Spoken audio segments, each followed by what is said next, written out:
Hello నమస్తే, welcome back to my style tips with Bhargavi. ఈరోజు recipe వచ్చేసి సగ్గుబియ్యం సేమియా పాయసం. మీలో ఎంతమందికి ఈ రెసిపీ గురించి తెలుసు నాతో కామెంట్ సెక్షన్లో షేర్ చేసుకోండి. సో ఇంకా లేట్ చేయకుండా ప్రాసెస్లోకి వెళ్ళిపోదామా. ముందుగా నేను ఇక్కడ సగ్గుబియ్యాన్ని తీసుకుంటున్నాను. ఇందులో ఈ సగ్గుబియ్యంలో మనకు కొద్దిగా సన్నగా ఉన్నవి, లావుగా ఉన్నవి కూడా దొరుకుతాయి. నేను ఇక్కడ మీడియం సైజులో ఉన్న సగ్గుబియ్యాన్ని తీసుకుంటున్నాను. వీటిని శుభ్రంగా కడిగేసుకొని వాటర్ పోసి నానబెట్టుకోవాలి. మనం ఎప్పుడైనా సగ్గుబియ్యంతో ఏ రెసిపీ చేయాలనుకున్నా కూడా ముందుగా వీటిని ఒక హాఫ్ అన్ అవర్ 1 అవర్ అలా ముందుగా నానబెట్టుకోవాలి. ఇప్పుడు ఒక గిన్నెలో పాలను తీసుకుంటున్నాను. పాలని తీసుకొని వాటిని స్టవ్ మీద పెట్టుకొని హీట్ చేసుకోవాలి. ఇప్పుడు స్టవ్ ఆన్ చేసి స్టవ్ మీద ప్యాన్ పెట్టుకోవాలి. ప్యాన్ కాస్త హీట్ అయిన తర్వాత అందులో 2 స్పూన్ల నెయ్యిని యాడ్ చేస్తున్నాను. నెయ్యి కాస్త హీట్ అయిన తర్వాత మనం ముందుగానే డ్రై ఫ్రూట్స్ అన్నిటినీ కూడా సన్నగా చాప్ చేసుకొని పెట్టుకోవాలి. ఈ డ్రై ఫ్రూట్స్ని ఇప్పుడు ఈ నెయ్యిలో వేసి గోల్డెన్ కలర్ వచ్చే వరకు కూడా నిదానంగా కలుపుతూ ఫ్రై చేసుకోవాలి. ఇప్పుడు వీటిని వేరొక బౌల్లోకి తీసుకొని పెట్టుకుందాము.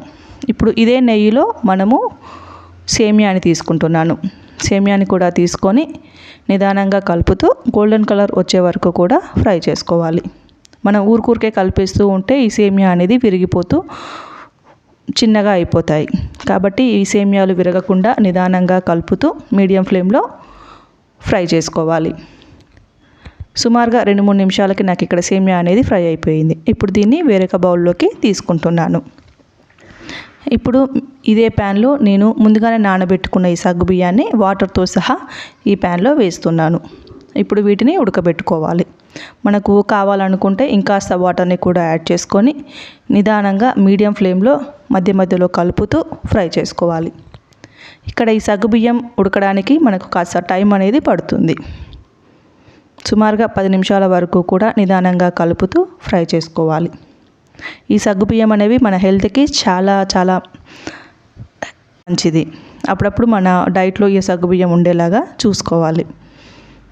ఇవి ఉడికాయో లేదో ఎలా తెలుస్తుంది అంటే ఇవి కంప్లీట్గా ట్రాన్స్పరెంట్గా అయిపోతాయి. ఇలా దగ్గరగా ముద్దలాగా అయిపోతుంది.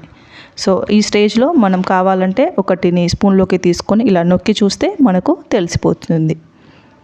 సుమారుగా నాకు 10 నిమిషాల తర్వాత ఈ సగ్గుబియ్యం అనేవి ఉడికిపోయాయి. ఇప్పుడు ఇదే సగ్గుబియ్యంలోకి నేను మనం ముందుగానే ఫ్రై చేసి పెట్టుకున్న సేమియాని యాడ్ చేస్తున్నాను. ఈ సేమియాని కూడా వేసి నిదానంగా కలుపుతూ ఉడకబెట్టుకోవాలి. మనం ఇక్కడ సేమియాని ఇదే వాటర్లో ఉడకబెట్టడం వలన మనం పాలని యాడ్ చేసినప్పుడు ఈ పాలు అనేవి ఎక్కువగా పీల్చుకోకుండా ఉంటుంది. అలాగే మనం సేమియాని చల్లారిన తర్వాత కూడా ముద్ద కట్టకుండా ఇలాగే మన వాటరీ కన్సిస్టెన్సీలో ఉంటుంది. సో నిదానంగా కలుపుతూ మరొక 5 నిమిషాలు ఉడకబెట్టుకోవాలి. సుమారుగా 5-6 నిమిషాలకి నాకు ఇక్కడ సేమియా అనేది ఉడికిపోయింది. ఇలా మనం గంటతో నొక్కి చూస్తే మనకు తెలిసిపోతుంది. ఇప్పుడు ఇదే ప్యాన్లో మనము ఆల్రెడీ కాచి చల్లారబెట్టుకున్న పాలని యాడ్ చేస్తున్నాను. చిక్కని పాలని యాడ్ చేసుకుంటే టేస్ట్ అనేది బాగుంటుంది. పాలని యాడ్ చేసి నిదానంగా కలుపుతూ కాస్త మరిగించుకోవాలి. ఇందులో దీనికి కావాల్సినంత చక్కెరని యాడ్ చేసుకుంటున్నాను. నేను ఇక్కడ అందాజుగా 1.5 గ్లాస్ టీ గ్లాస్ సైజుతో 1.5 గ్లాస్ చక్కెరని యాడ్ చేస్తున్నాను. చక్కెరని వేసి బాగా కలుపుతూ చక్కెర పాలలో కలిసిపోయేంత వరకు కూడా బాగా కలుపుతూ మరిగించుకోవాలి. సుమారుగా 7-8 నిమిషాలకి నాకు ఇక్కడ చక్కెర అనేది కూడా కలిసిపోయి ఈ పాలు అనేవి మరుగుతున్నాయి. ఇప్పుడు ఈ స్టేజ్లో మనం 1 స్పూన్ యాలకుల పౌడర్ని యాడ్ చేసుకుందాం. యాలకుల పౌడర్ని వేసి బాగా కలుపుకొని బాగా మరగబెట్టుకోవాలి. కొద్దిసేపటికి ఇవి మనకి సేమియా అనేది మరిగిపోతుంది.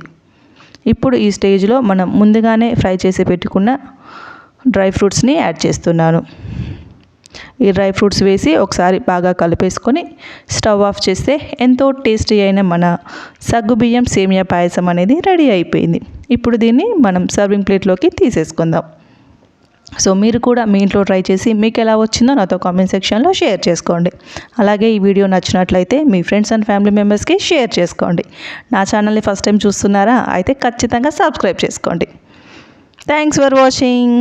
Bye bye.